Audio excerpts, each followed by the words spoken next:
Released in 1988 by Hewson, Cybernoid arrived at a point when shoot-em-ups were everywhere, and it was becoming harder to work out which ones were really worth sticking with.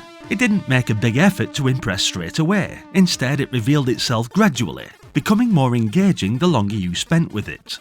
Back then, buying a game meant handing over carefully saved pocket money, and Cybernoid looked just familiar enough to feel like a safe choice. A lone pilot, pirates, stolen minerals, a hostile alien structure packed with defences, and a clock constantly pushing you forward. It all sounded exciting, but once it loaded it became clear this wasn't interested in quick thrills. It wanted concentration, patience, and a willingness to accept responsibility for every mistake.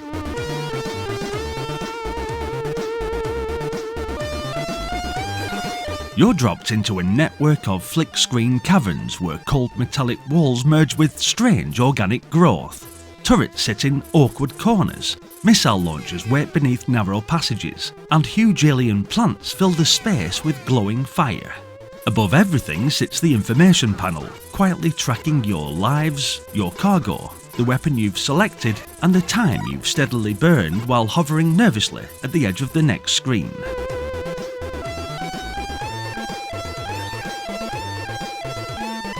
What quickly becomes apparent is how much the game asks you to juggle at once. Enemy craft drift in from uncomfortable angles, fixed installations track your movements, indestructible hazards force you to think before committing, and the environment itself never gives you a moment to relax.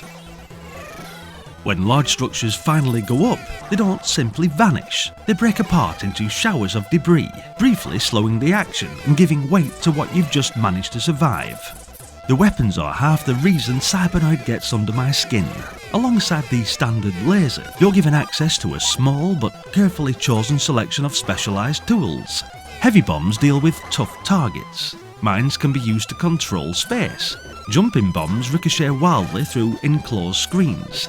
Seeker weapons hunt down awkward fixed defences, and a temporary shield offers brief relief when things start going badly wrong. Additional upgrades like rear-firing lasers and orbiting discs can turn your ship into something genuinely threatening, but nothing here is abundant, and nothing is meant to be wasted. That becomes especially clear once you realise how unforgiving death is. You don't come back fully stocked and ready to bulldoze your way forward. Weapon supplies are limited, and the only way to rebuild them is by collecting canisters dropped during combat, each one restoring a single unit to the currently selected weapon and only up to its maximum. It encourages careful play, restraint and planning, rather than panic firing your way through every problem.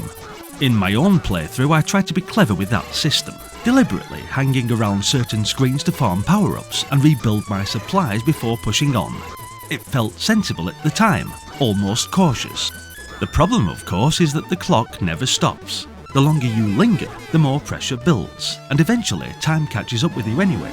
Cybernoid has very little patience for hesitation, even when it comes from strategy rather than fear.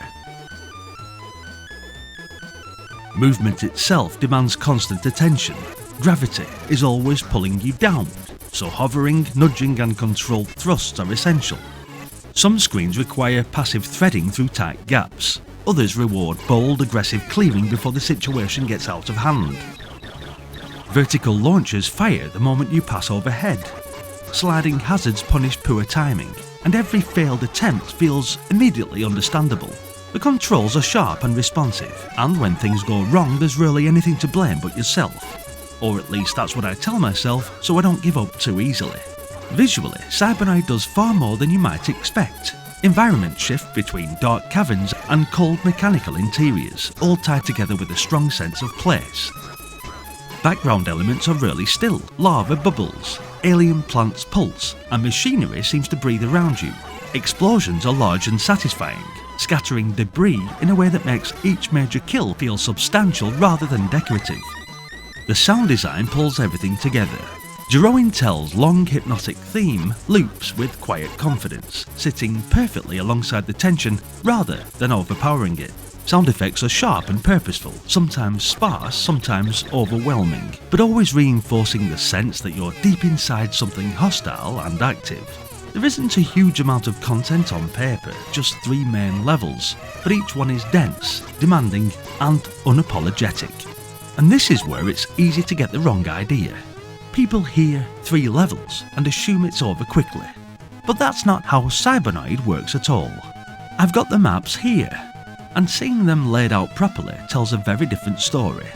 Screen after screen, winding routes, awkward dead ends, and long stretches where you're committed the moment you drift forward. When you watch it unfold like this, you realise how much ground you're actually expected to cover. It isn't small, it's just densely built, and it asks a lot of you before it lets you through.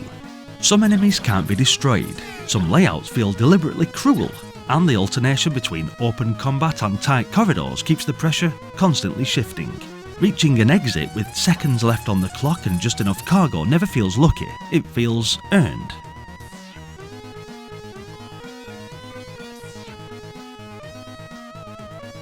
What makes Cybernoid endure is that it never feels mindless. Every decision carries weight, every weapon choice has consequences, and every mistake leaves a mark. Compared to bigger scrolling shooters and flashier arcade conversions, it feels more intimate, more demanding, and far more absorbing. It trusts you to learn through failure rather than cushioning the experience. Looking back, Cybernoid stands out mainly because it works the way it's supposed to. All these years later, many of us are still trying. Thanks for watching, guys. Hit the like button if you enjoyed the video, and be sure to let us know what you thought of Cybernoid in the comments section. As always, your continued support is massively appreciated, so hit that subscribe for more content just like this. Check out the various playlists on the channel for more Commodore titles, and maybe you stick around, as there's another one coming up right now. Hopefully. I'll see you all in the next one. Until then, bye for now. Thank you to the following Patreons for your continued support, and also those who joined the YouTube membership. You guys really are the lifeblood for the channel, and spur me on to continue making these nostalgic videos. Much love, and thank you once again. Stay retro.